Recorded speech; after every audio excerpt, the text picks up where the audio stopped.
Are you ready to crack open consciousness, explore your soul's essence, fully step into your divine authenticity, and heal your soul wounds? Then grab a snack, grab a drink, and let's dive deep, y'all. Hey, all you beautifully awakened souls. Welcome to Awakening with Alex, where we rip the band-aid off of consciousness. We go deep and we just have the time of our lives, y'all. I am so excited to get into today's episode. This is actually one of my favorite parenting tips that we're going to really kind of get into. But really, again, this could be totally applied to any interpersonal relationship. The focus will be on children today. And this is honestly something that's been such a game changer for me personally, because when I learned about these techniques when I was in school, it actually wasn't for children to be used on children. It was actually when I was going through school to earn my diploma in canine psychology. It was a 2-year program. And of course, part of it is we have to dig deep into the psychology of dogs, how to train them, how to work with them, because obviously they were not learning English in the same way that humans do. And things look a little different and whatnot. But the fascinating thing, I don't know if you've ever studied canine psychology or any mammal psychology really, is the the psychology as a whole, rather. Psychology as a whole is very similar to that of humans, right? And of course, applications are going to look a little bit different, but generally speaking, it's very, very, very similar. And the applications are easily applied across the board.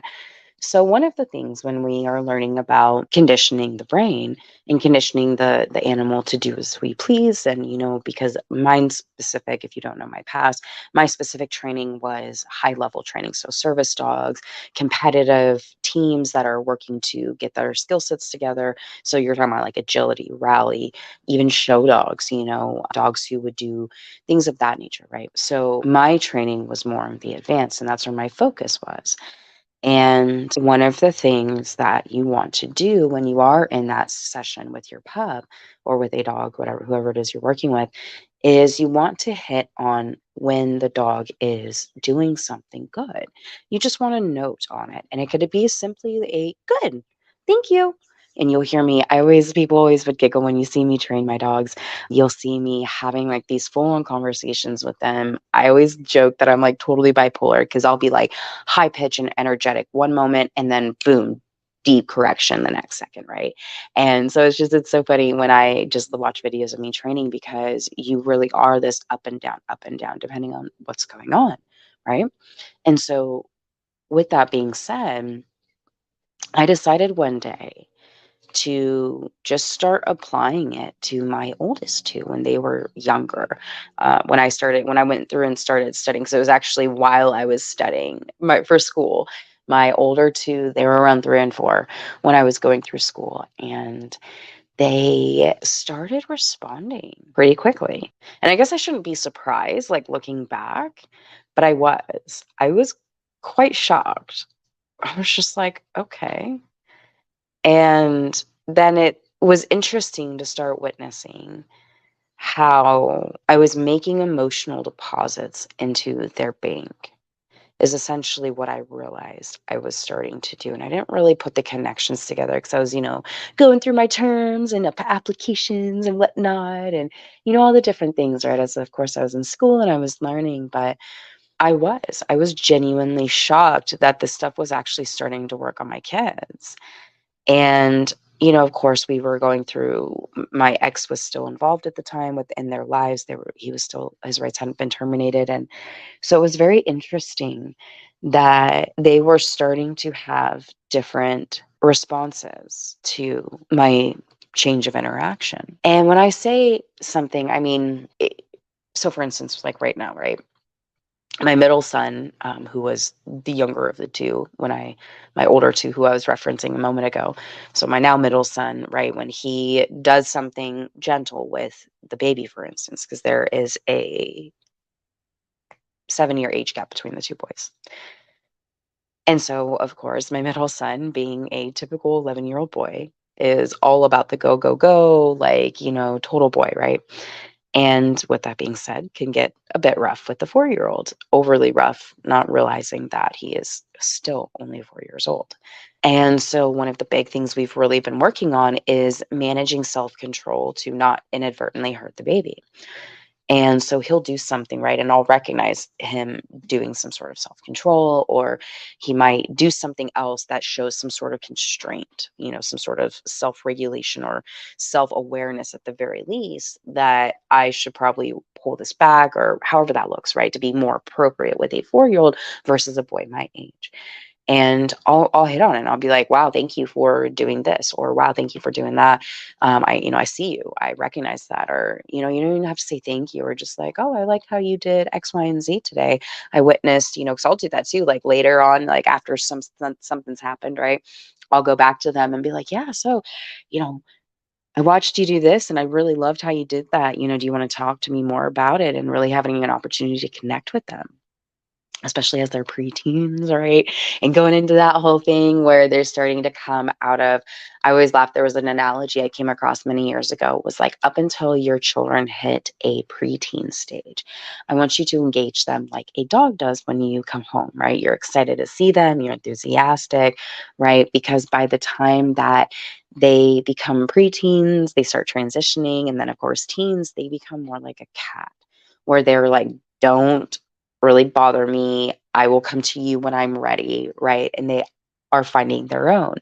And so when we can have this relationship, right, like as if, dog greeting you when you're coming home, and you have that same shared enthusiasm, I'm excited to see you, tell me about your day, this and that, it helps solidify that bond to have that. Not saying that the children will still not retreat back. And so, of course, that's very developmentally normal for puberty and that whole age of finding themselves. And that's why it's kind of so hormonally chaotic. But you will allow yourself to have that foot in the door because you've had such a genuine and open and loving connection and relationship with them, because you've been repeatedly making these deposits in their emotional being all these years prior to them coming into that teenage stage. They will have had all of these deposits. They will have all of these times for connecting. They will have had all of these opportunities to have just a feel good time with their parent. And again, it can be something super simple. Wow, I love that drawing you did. You're such a great colorer. You're such a great artist, right? You're so responsible. Thank you for cleaning out your cat litter box every single day. I love that I never have to remind you, and you're just so responsible. I try to avoid things that have to do with the child's looks because, of course, puberty as itself is hard, especially if maybe the child has weight issues, or maybe they have some other body sensitivities. Maybe it's acne, maybe it's height. I mean, there's all kinds of different things, we as individuals all are sensitive about well past years of puberty and whatnot, right? And so it can be very wise to try to just in general keep anything away from physical. But because I'll just tell my daughter sometimes, and she actually prompted me to clarify this the other day. That's why it was on my mind, because I was just like, you were just such a beautiful young woman in training. I love you and I'm so proud of you. And she's like, she said something, I don't remember what it was she said, but it basically made me think that I felt like I should clarify that beauty is more than just the outer. And I mean, we talk about this, so it's not like she doesn't hear me talk about stuff like this, that it's more about the inner beauty, your heart, your passion, your brain, those factors, right? Rather than your external, because the external will change, it will degrade it. That's normal human life, but it's who you are, that internal beauty that forever remains, right? But I still felt the need to clarify. I said something to the extent of like, I just want to clarify, your heart is beautiful. The kindness you share and show others is beautiful. The compassion you show others is beautiful. You as a whole being that is developing into a young woman is beautiful. And I'm grateful to be your mom. And I love you. And I just wanted to share that with you. And she just, kind of looked at me and just smiled. And, she doesn't have to say anything. We don't need these big, oh, thanks, mom, kind of confirmation or, engagement. But when we are able to hold these moments and really connect with our kids, put in these emotional deposits, because, or even my kids, oh, goodness gracious, when they, when they say something bad about themselves, I make them say 5 positive things that is not like physically, like physical beauty related. So five non-beauty related things, positive things about yourself, and go. Whenever they say one negative thing about themselves, the word I can't or can't in general is not who. I don't even like the word. It really bothers me. So it is not a word that is allowed. It's a house rule. You're not allowed to say I can't, And it used to be, a funny jumping jack, like 5 jumping jacks, right? For every time something physical. And now what I've changed is whenever they say it, it's a mandatory conversation that we have right then and there as to why it is you feel like you can't do something. What is going on? And then I help them change their language around it. So if it's something, because part of it too becomes habitual. If we habitually are like, so we butt up against something difficult, we're like, oh, I can't do that, it's too hard, or what, well, I don't have resources, or all these excuses basically, right? Well, when we're habitually in that, or we're in that habit of saying just like, oh, well, I can't, it's a mindset, right? And I don't ever want my children to be into that habit of, well, I can't do something. Baby, you can do anything you set your mind to. You just have to have a moment of grace for yourself for all the things that you feel like you're going to mess up, but you can do anything you like. That's it. It's done and done. And so it is, right? And that's just how my children are raised. Like that's just my mindset, and that's something I impose on them because it is true. Our minds are our greatest limiting factor, and it's the only limiting factor, truly, when you get down into the metaphysics of it all and the actual energetics that, I mean, if you are listening to this podcast, you probably are a little bit aware of all of that. So I don't have to dive deep into that. That'll probably be for a topic for another day because I really love, oh my goodness, I love energy work. I love the quantum field. It's just because it gets me so excited because I'm just like, oh my goodness, we're just like a little kid in a candy shop. We can quite literally create anything. Oh, but then it's not once you get past that excited factor of like, I can create anything.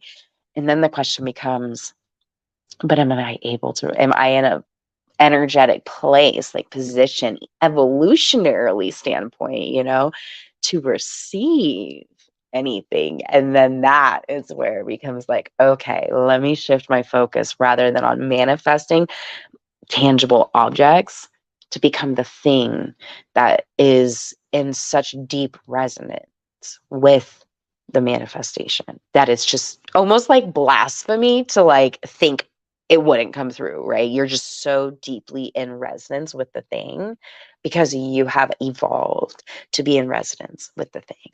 I hope that makes sense. But it is, and it's just such, and that's kind of, I guess, where it goes into with this emotional deposits with their children, right? On our spouse and our friends. So even just dropping in and just, if especially like I'll have friends that come into me on meditation. I'll be like, hey, you popped in on meditation this morning. How are you? What's going on? Or there was something specific in like my meditation, like visions I've gotten, or if I have visions that just drop in, whatever that looks like, right? And even just whether it's like that or I just, hey, I just wanted to check in on you, see how you're doing. I miss you, whatever that might look like. These emotional deposits, the emotional deposits with our spouse. Man, I came across this thing I had seen was every single time, make it a habit that every single time you and your spouse partner, you always like give a hug and a kiss, right? You always do like one thing or like like a paired set of interactions, right? Like a hug and a kiss, something every single time. As soon as you are ready to part and as soon as you come back into union, I don't care if the kids are screaming and groceries need to be brought in, right? You go give your partner that hug and that kiss. You come back into union with them, right? And I thought that was the greatest thing in the world because to me, that's where I was like coming into the understanding and like the awareness of like the deposits, right? The emotional deposits. And that was something that I thought was just so brilliant because how beautiful is that you and your partner get to acknowledge one another when you guys come back into union from your workday or whatever life has where it physically separated you, right? And being able to make these emotional deposits. So for this next week, I want to encourage you to think about who are the people in my life, whether it's your children or your partner, that you could be fully committed to show up however that looks for you. Like really think about it. Really think about what it is that you can do that'll help increase the emotional deposits. Whether that's trying to find, with one child each day, one positive thing, right? You give them one positive And it could be anything, just like, I love your smile, or thank you for helping me cook today, or I mean, whatever it is. I mean, we as humans, especially me, or maybe I'm just speaking for myself here, we overthink everything. We make it into something so much bigger than it needs to be. And it does not need to be like that. Like, come on, myself included, right? And I will totally overthink everything. Well, it's got to be like this. It's got to look like that. Now I just what is it, analysis paralysis, where you just are so overwhelmed, you just don't do anything, right? Don't be like that, y'all. Something simple. Because when we can start investing into that emotional connection, that emotional health, that emotional intimacy with the people that we care most about in our lives, our family, our friends, our children, our partners, whatever that looks like, how can you add in more emotional deposits to the people you love most in your life this next coming week? And with this, y'all, we are going to close for today's episode.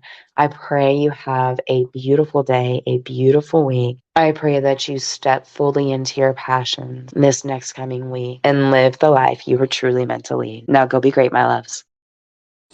And if you're new here, we would love to say thank you. So don't forget to check out the description where we have a few free gifts we would love to share with you and share our appreciation. And if you are ready to jump deeper into your healing, connect with a conscious community where we meet every single week, and sometimes even twice a week if it's the week we have our coaching call, where we go deep into consciousness as a group and as in our private community, where we dig deep into universal law, where we go into meditations, freebies randomly just because I love y'all, and of course, free dibs on everything that is coming up to all of our programs, first drop in all of our information, and of course, the tight-knit, awakened, conscious community that honestly so many people are craving. So if that's you, don't forget to hop on over for just one low price every single month for our monthly membership, where our private community gets together every single week. And of course, we get to share in the conscious awakening. I cannot wait to connect with y'all over there with so much love.